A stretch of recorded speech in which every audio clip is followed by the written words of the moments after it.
सुजय त्याला टोचून बोलत म्हणाला, भाई, तू तिच्याबद्दलची प्रत्येक गोष्ट अगदी बारकाईने लक्षात घेतलीस. मला सांग, तू तिच्या प्रेमात तर पडला नाहीस ना? हे ऐकून आर्यनचा श्वास थांबतो. तो उठून खाली बसतो आणि पाणी पिताना म्हणतो, भाई, काहीही बोलतोय. वेडा झालाय का? मी आणि प्रेम, तेही तिच्यावर. म्हणजे ती छान आहे, इवन ती खूप छान आहे, पण मी तिच्यावर प्रेम करू शकत नाही. सुजय, हो, तुला का आवडेल ती? कुठे ती एक मध्यमवर्गीय मुलगी आहे आणि तू हजारो कोटींची उलाढाल असलेल्या कंपनीचा मालक आहेस. तिचे डोळे पाहिले किती विचित्र आहेत, पिशाचसारखे. आणि तिचे केस, आजकाल इतके लांब केस कोण ठेवतं? तिचा ड्रेसिंग सेन्स इतका खालच्या दर्जाचा आहे. खरे सांगायचे तर मला ती अजिबात आवडली नाही. म्हणजे माहिती करून न घेता कोण कोणाशी असे भांडू शकते? आणि ती स्वतःला एखाद्या राज्याची राजकुमारी असल्यासारखे बोलावते. मी तिला मदत यासाठी करतो कारण दीदीला ती आवडते. सुजय आर्यनला भडकवत होता.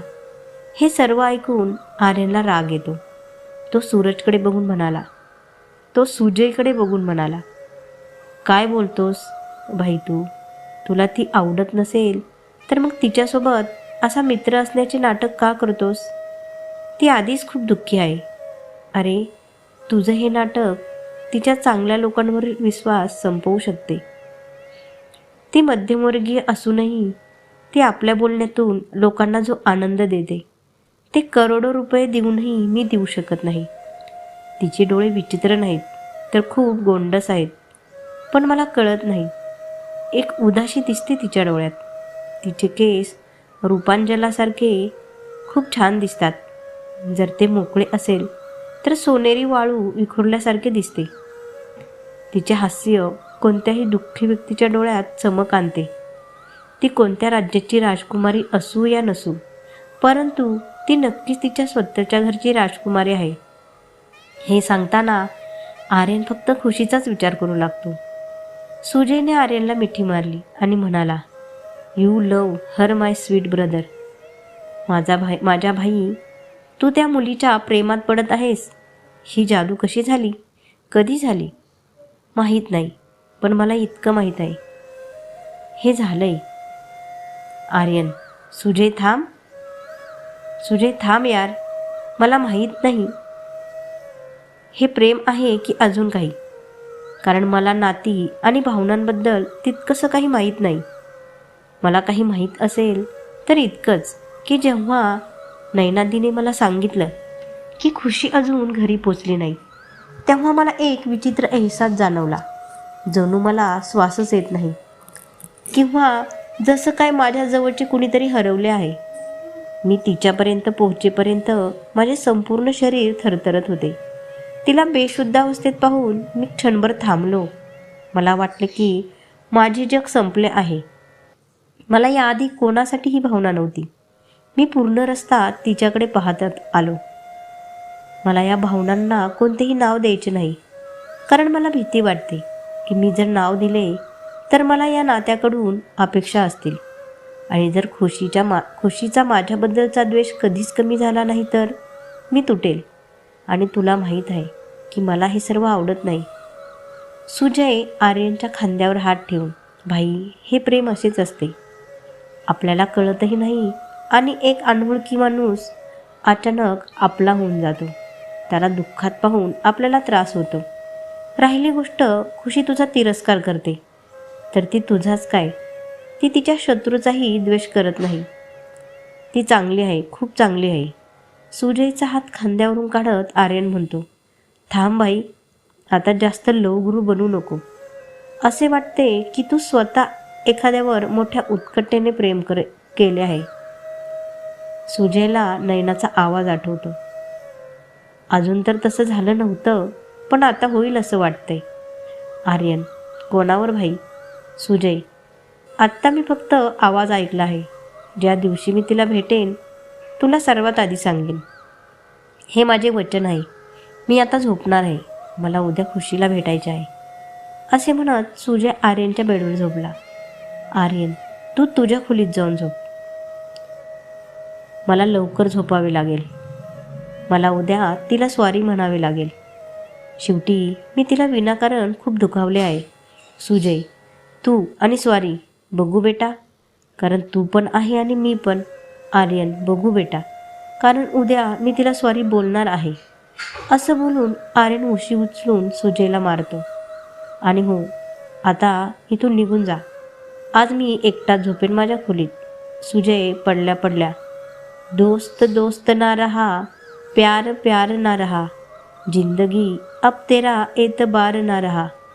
आर्यन, ए बेसुरे, आता झोप जा आणि मला पण झोपू दे. उद्याचा दिवस आहे. काय गायचे ते उद्या गा. सुजय, तुला माहीत नाही, असं वाटतं कोणीतरी म्हणाले आहे, रात्र आपली आहे. आर्यन, तर ठीक आहे, तू रात्रीला आपलं बनव आणि मी जातो झोपायला. फक्त तुझा स्वर तुझ्यापुरता मर्यादित ठेव. त्याचा आवाज माझ्या कानापर्यंत पोहोचू देऊ नकोस. आणि आर्यन दुसऱ्या बाजूला तोंड करून झोपला. दोघेही सकाळची वाट पाहत आहेत, पण वेगवेगळ्या कारणांसाठी. आता खुशीचा चेहरा पाहिल्याशिवाय आर्यनला काही बरे वाटत नव्हते. आणि सुजयला नैनाला भेटायचे होते, तिला बघायचं होतं. या कथेत एक गोष्ट जी तुमच्यासाठी खूप महत्त्वाची आहे, ती म्हणजे खुशी आणि आर्यनची आई मैत्रिणी होत्या आणि त्यांचा अपघात झाला तेव्हा त्या दोघीही आपापल्या नवऱ्यासोबत कोणाच्या तरी लग्नाला जात होत्या. दोघांच्याही आईवडिलांनी आपल्या मुलांना एकत्र सोडले होते, पण दोघांनाही हे माहीत नव्हते की ती दोघेही बालपणीचे मित्र आहेत. आर्यन, ज्याला खुशी लहानपणापासून आकडू म्हणायची, आणि आर्यन खुशीला नकचडी म्हणत असे. पण हे दोघांनाही माहीत नव्हते. आर्यनला तरीही खुशी आपलीशी वाटत होती, पण खुशी त्याला पाहताच चिडायची. तिच्या नजरेत यावेळी आर्यन हा फक्त एक राक्षस होता, ज्याला फक्त लोकांना कसा त्रास द्यायचा हे माहीत आहे. पण त्यांच्या नशिबाने त्यांना एकत्र आणायचे होते. नशीब या दोघांना एकत्र आणणार की कायमचे एकत्र जोडणार हे आता पाहायचे होते.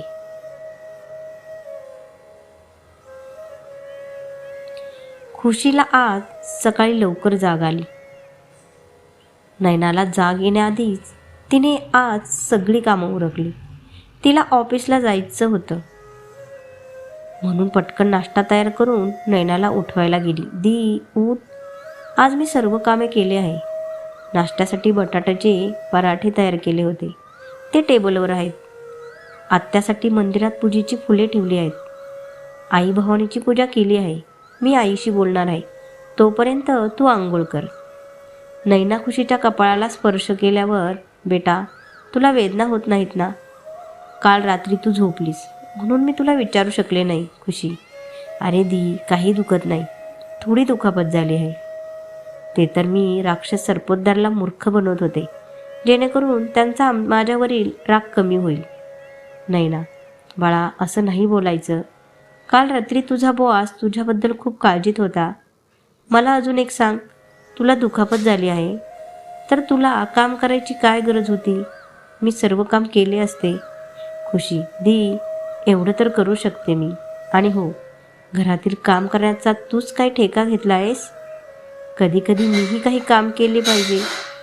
तसंही सगळी कामं तू एकटीच करत राहते. जेव्हा नैनाने खुशीला एवढ्या जबाबदारीने काम करताना पाहिले तेव्हा तिला आनंद झाला. तिच्या डोळ्यात आनंदाश्रू आले. खुशी हे पाहून हसली आणि नैनाचे अश्रू पुसले आणि म्हणाली, दी, एवढ्या लवकर भावुक होऊ नकोस. काम झाले आहे, पण तुला त्रास द्यायला मित्र आहे.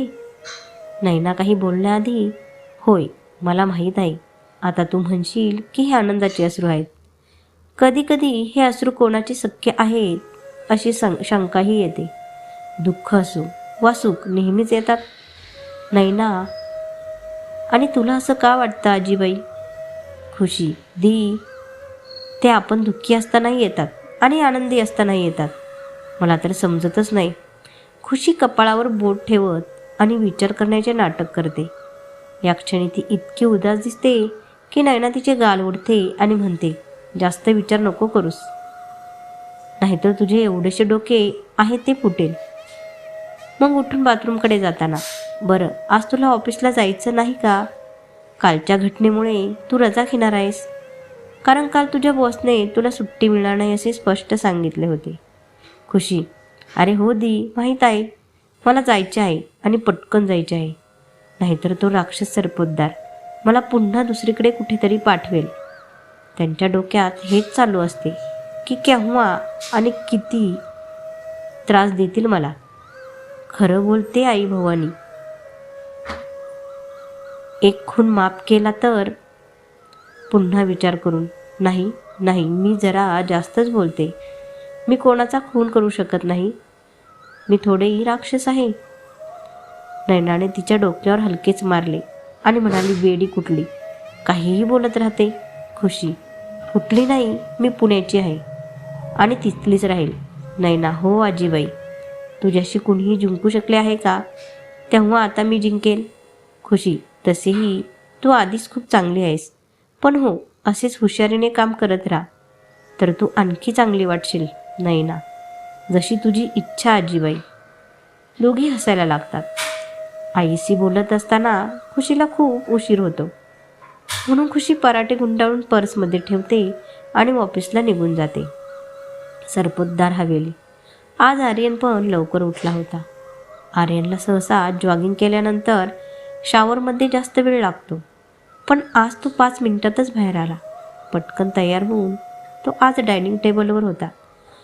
रेश्मा मंदिरातून आल्यावर आर्यनला इतक्या सकाळी उठल्याचे पाहून तिला आश्चर्य वाटले. रेश्मा आर्यनकडे जाऊन, आर्यन, सगळं ठीक आहे ना? आज इतक्या लवकर उठलास, तुला बरं वाटत आहे ना?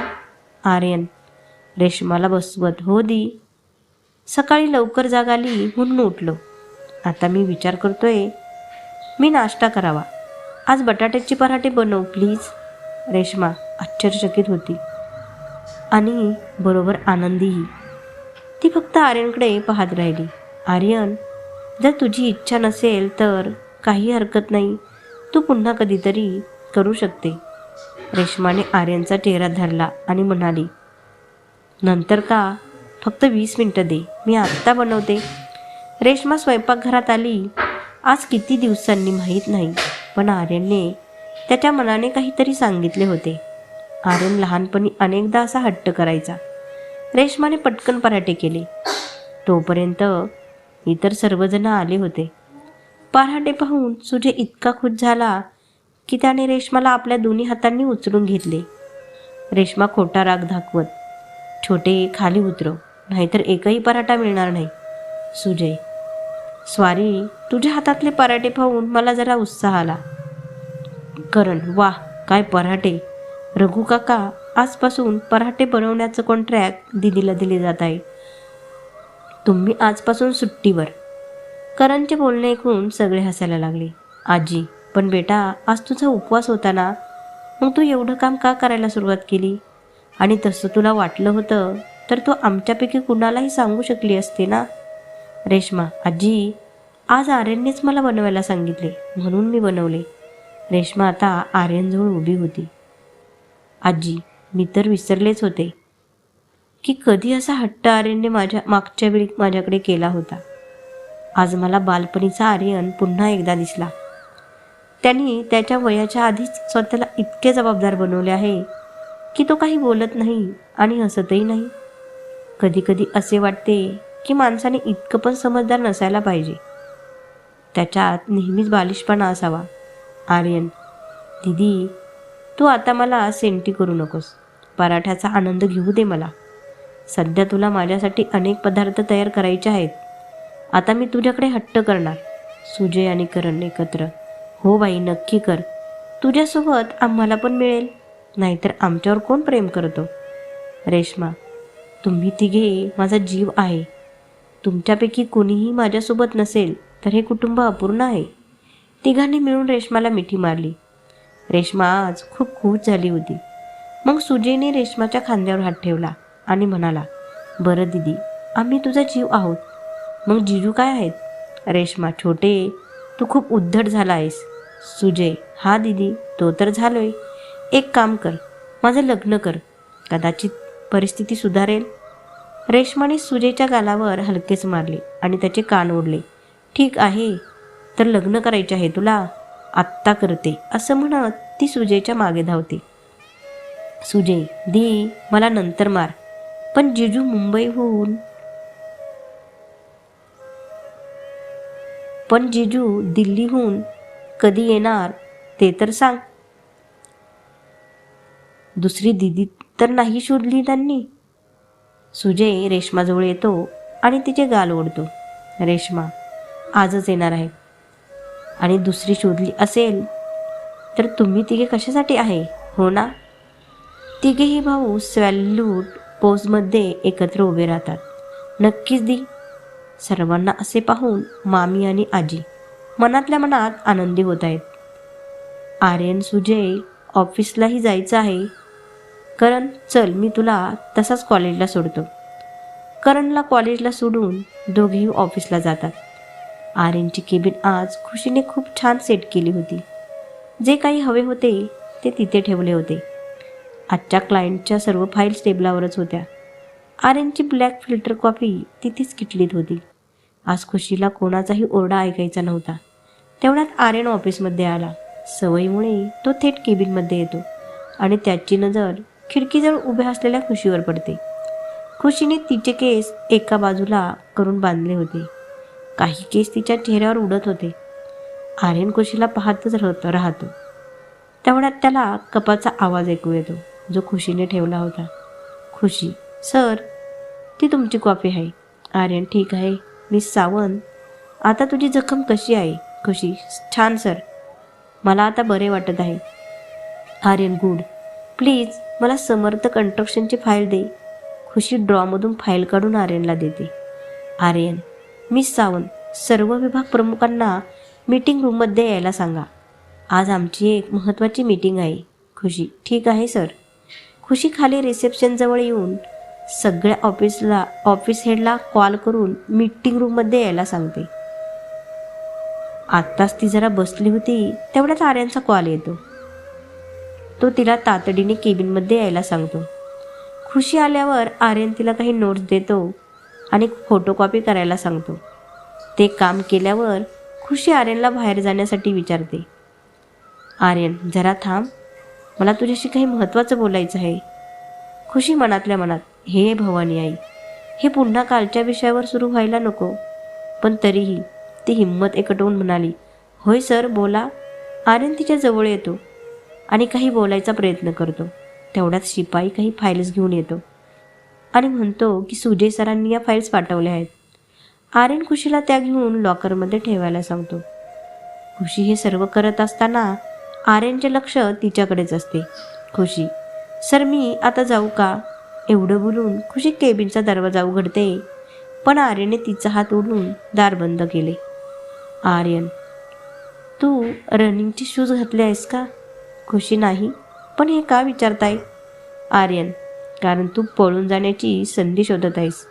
खुशी, हो, तुम्ही हे म्हणू शकता, ते बरोबर आहे.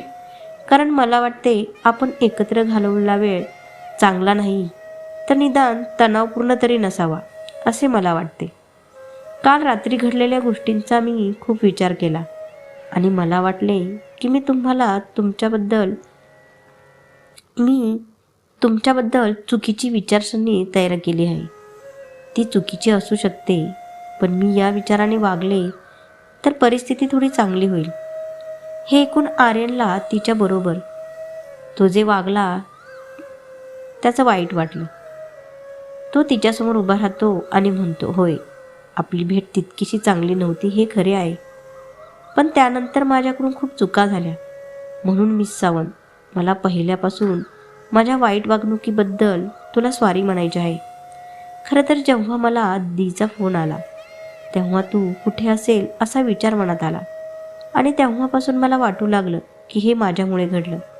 मी कबूल करतो की आम्ही भेटलो तेव्हा परिस्थिती अशी होती की आम्ही एकमेकांबद्दल वाईट विचार करू लागलो, पण गोष्टी चांगल्या होऊ शकतात हा एक गैरसमज होता आणि जितक्या लवकर तुम्ही चुका सुधाराल तितकेच चांगले.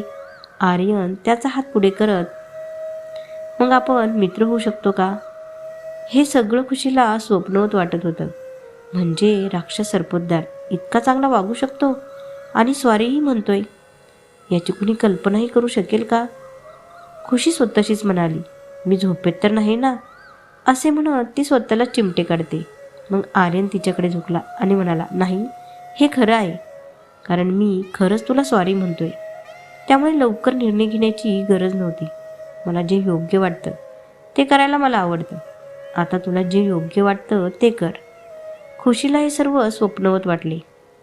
ती म्हणाली, हो सर, तुम्हाला असे वाटत असेल तर ते बरोबर आहे. आपण नवीन सुरुवात करू शकतो. आर्यन, तर मग मिळव हात.